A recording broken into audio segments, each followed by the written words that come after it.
well, and Chris Cook from The Guardian. We've got a stellar lineup today, and my first guest has been to the Luck on Sunday studio before, but today I'm delighted to say I get the chance to talk to him in a little bit more depth about what has been a tremendous career. He was at Newcastle yesterday. He's still hungry for rides, hungry as ever for success, and has been associated with some of the great horses of the last couple of decades. Imperial Commander, the Gold Cup winner, and the hugely popular Q Card. He is, of course, Paddy Brennan. Paddy, good morning. Morning, Nick. How are you? I'm extremely well. How are you? Yeah, very good, thank you. And things going extremely well. Now the association with Fergal O'Brien is really bearing fruit with the new stable and tons of winners. You look like you're enjoying it as much as ever.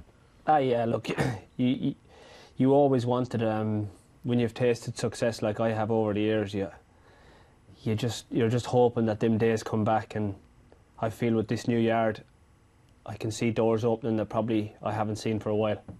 But have you ever really had a dip? I mean, from the outside, it looks as though your career has been a career of solid success for the last couple of decades. But the way you're smiling makes me think you don't think that.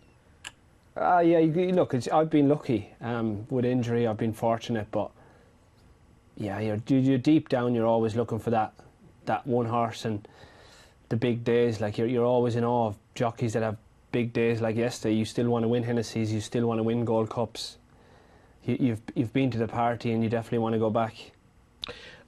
When was your first real taste of the big time? I suppose Ashley Brook come back many years. I feel old now, but he was unlucky not to win an Arkle, and I remember walking the track that day with Timmy Murphy going back years, and I remember we were walking down the hill and we were looking into Cheltenham, and he said to me, he actually beat me in the race, but he said about riding the race, not the occasion. And then I got goosebumps listening to that, and that's when I started to realise that something big was about to happen in my career. Ashley Brook was trained by Kevin Bishop, and it was a great story as well, wasn't it? Because it was a small trainer, his flagship horse, you were on the up, brave, swashbuckling young rider. Were they good times? They're the best. Yeah, the best. They were such great days. I was at a wedding recently, and I met Philip Hobbs was there, and I sort of went over to him and my wife, and I said, like, being with you was the best days of my life. Being champion conditional, riding Ashley Brook. I didn't have a care in the world then. I'm not saying I have a care in the world now, but I have 3 kids, a beautiful wife, and there's more responsibility, but, you know, them days there wasn't a care in the world. But you were considered to be quite wild in those days, weren't you? Yeah, I was crazy. Still am now. You always come across as being quite sensible now, relatively speaking, but you were quite wired in the early days, from what I can remember. Yeah, I suppose I was highly strung. Look, I am who I am a little bit. I still get far too excited now and just that kick of a winner, but that's who I am. I absolutely love it, honestly. That feeling of winning is incredible. Were you always ambitious as a child? Yeah, I suppose I was. Yeah, growing up in Ireland, had a great upbringing by my parents, and there was a couple of tough times, and I think that gave me a bit of drive, you know. And sort of said to my mum one day, I'm going to be famous, or I want to be famous, and she laughed. But I just got a bit of drive, and I remember even back then when I was a young kid, I wanted to be big. You said there were a couple of tough times. Was that during your childhood, your upbringing? Yeah, it's just to like. In Ireland, it was tough at times farming. We had a bit of a dip on the farm, and my dad would have needed a bit of help, and it was just I got so much drive from that, and yeah, that helped me being as ambitious and probably as crazy as I am. Because you saw them having to really work for it, really strive for it. Exactly. I like on the farm one day, the cows tested positive with TB or whatever it was, and I remember like 10 lorries turning up to take them away, and that was horrendous. Like, it was just. How old were you then? I was probably 11, but I could just picture my dad, the image of him, and geez, I just wanted to get my sleeves up and work 24 hours for the rest of my life to help him. When did you know you were good at riding horses? Nick, I still honestly don't think I'm that good at riding horse today, and that's genuine. I always find I'm fighting the battle to be the best, compete with the best. I've never thought I was that good. I have to work on every single thing I do. But there must have been something in you that thought that being a jockey was a viable career opportunity. Yeah, it's the love of horses. It's the love of animals. It's the kick, you know, the adrenaline kick.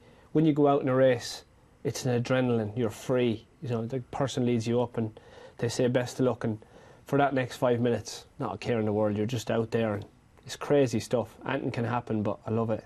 So has anything changed in that regard since the first ride you had to now, or is that feeling exactly the same every time you get let loose on the racecourse? Yeah, I suppose the feeling of freedom is still there, but now I love the challenge of race riding. I love the tactics that are involved. Every day I ride, I've got part of Ruby Walsh in my head everywhere I go. I just love the way he operated. I just love the fractions. I'll be counting, and I'm always thinking, and I'm waiting, and just trying to get it right.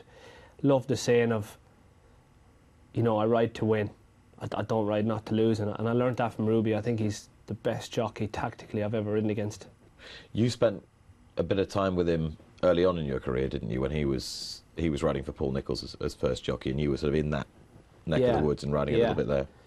Look, I spent time with him. I worshipped him, and I felt he had me in a race one day at Haydock on Imperial Commander when he won on Cairo Star. He had me that day, and I felt like he took my boots off, and I thought, that's never going to happen again.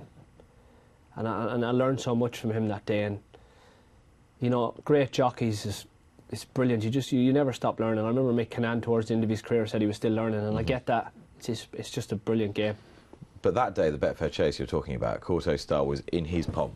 He was invincible, unbeatable. Yeah. The only people who believed that horse could be beaten were you and Nigel Twiston-Davies. And Imperial Commander got within that of him. Yeah. But that wasn't good enough for you, was it? No, fuck, that hurt. Sunk.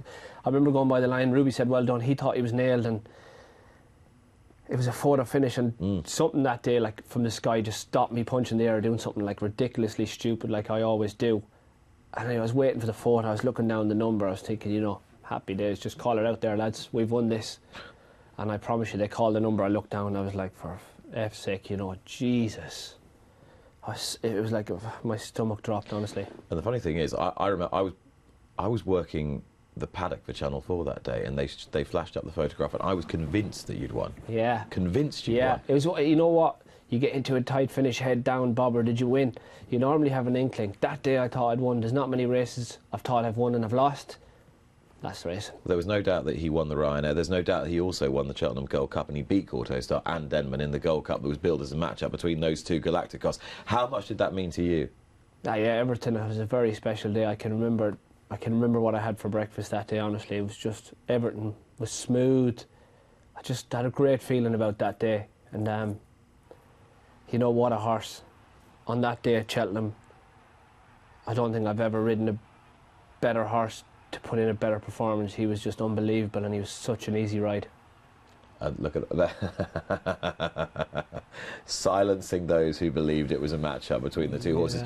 You were riding for a man at the time, Nigel Twiston-Davies. He's how can I put it? He bristles, doesn't he? He bristles when he feels that he's not being given quite the credit he deserves, or his horses aren't being quite given the credit he deserves.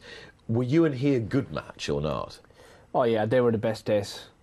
The best days. Well, as I said, the best days were when I was in Philip Hobbs. But as I got older, he gave me confidence that you couldn't buy. He used to make me feel like I was the best, and I think he used to make me ride sort of 7 or 8 pound better than I was probably.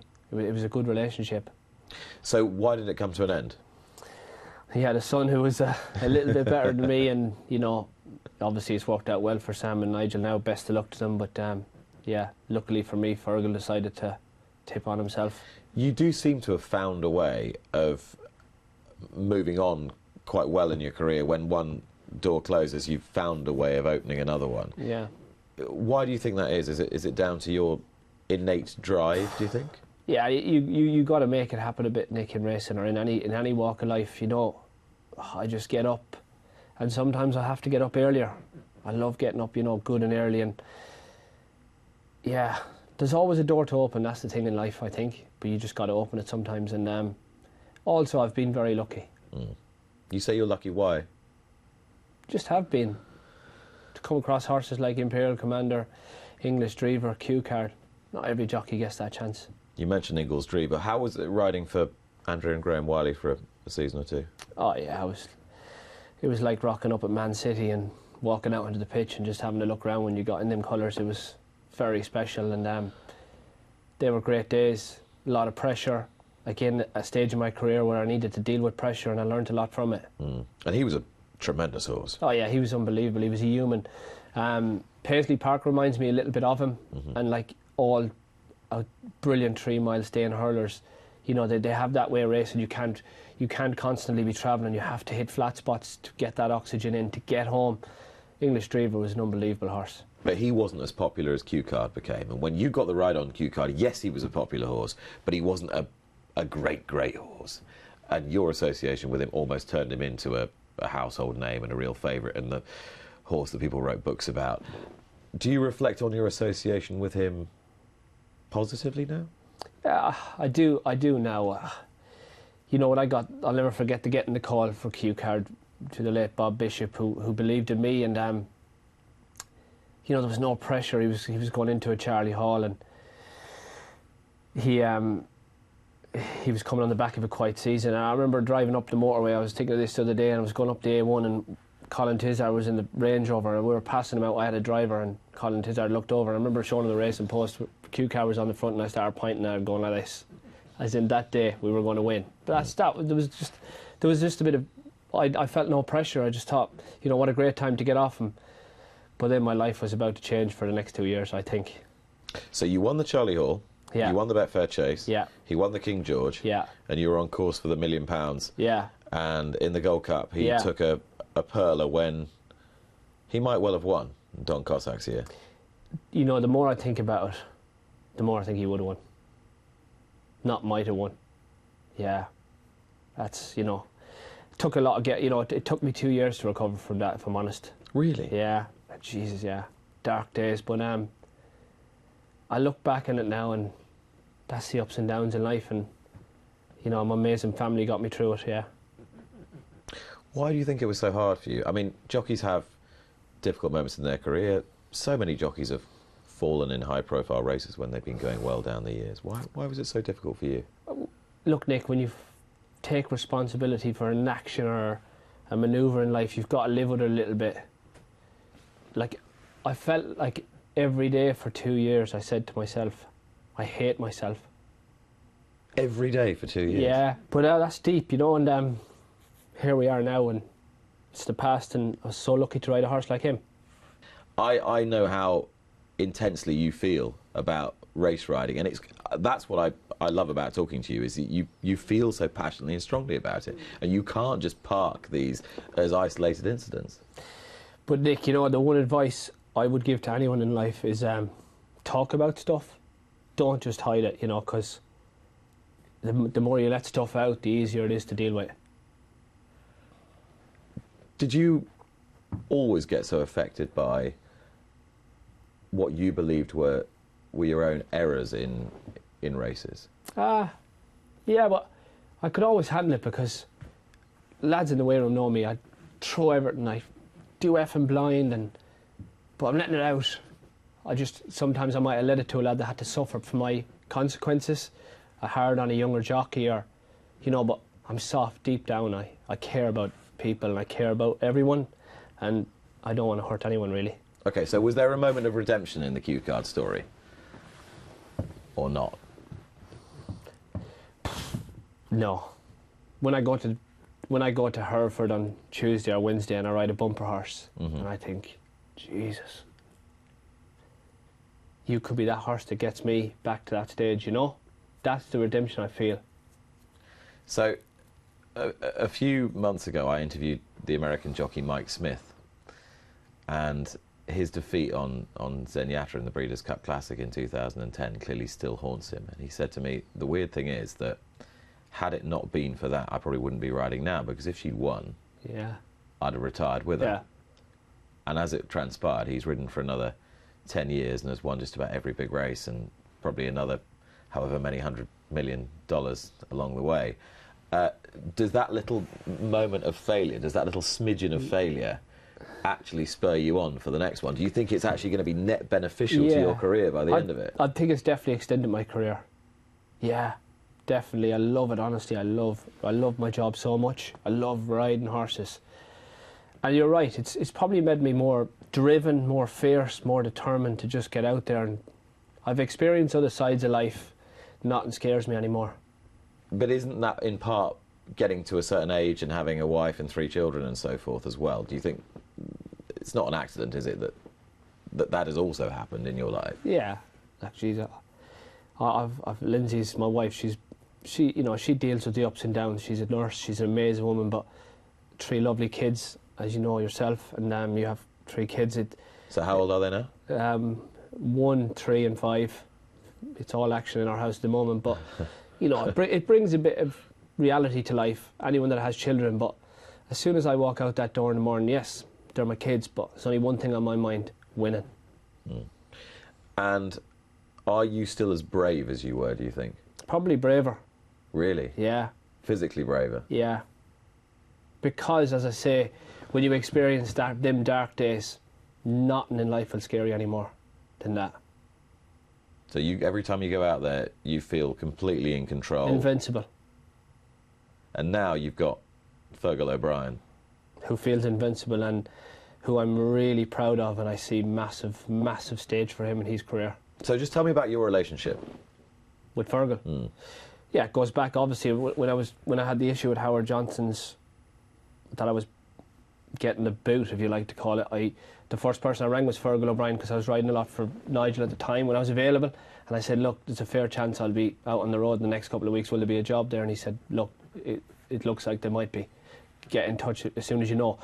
And Fergal goes back to the start, really. And then obviously when Sam came along and he took over with Nigel, Fergal, he got the sort of ambition through Chris Coley, who's been a massive supporter, to go out on his own. But Fergal's had a bumpy ride, and it's been tough. And suddenly this farm in the Cotswold owned by Rupert Lowe came available, and myself, Alan Cawley, Sally Randall, Ali Sterling, we walked over there with Fergal one morning. He took us in the gate, and I looked around and I thought, Jesus, this is some spot. And I honestly believe it could be one of the best, if not the best, training establishment in time to come. Why?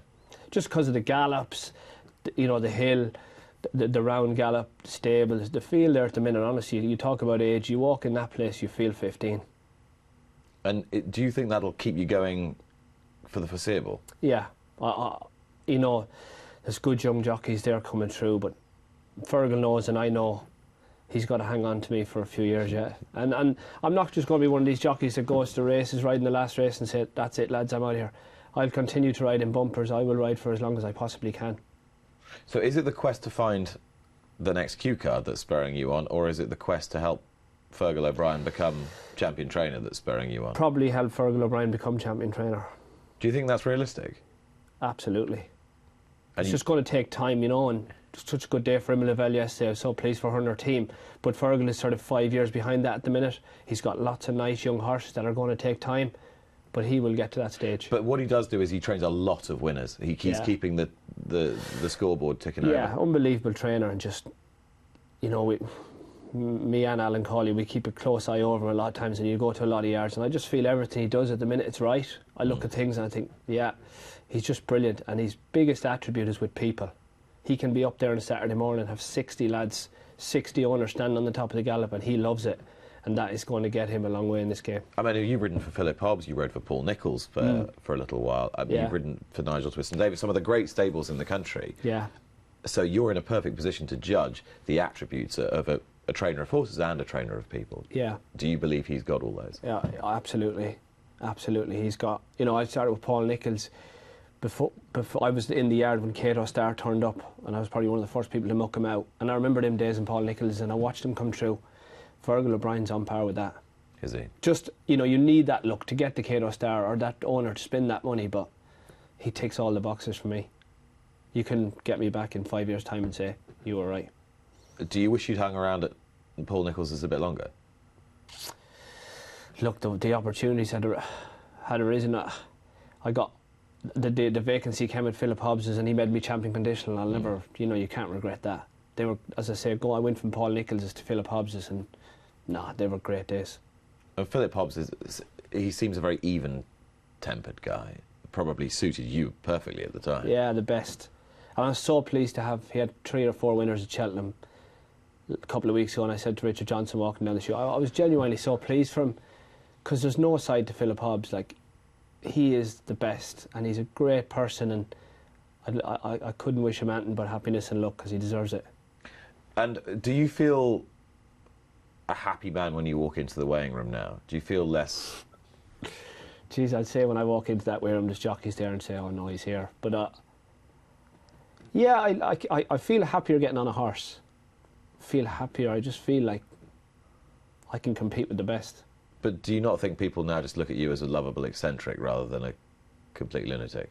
Yeah, there's people that know me know the story. They know the real Paddy, and it's much, yeah. I just think the judgment of a lunatic sometimes can get in my way of my career and think, well, we could let Paddy ride that horse, but he's too mad. But I want people to think we let Paddy ride that horse because maybe he's good. But does anyone think you're mad anymore? Aren't you just part of the furniture? My wife.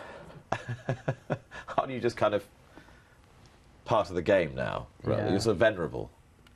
Probably am. Probably am. Safe bet. Maybe. Ish. Paddy, it's been fascinating. Thank you so much. Cheers, Nick. You're going to stay with us. Don't worry. You're not going anywhere.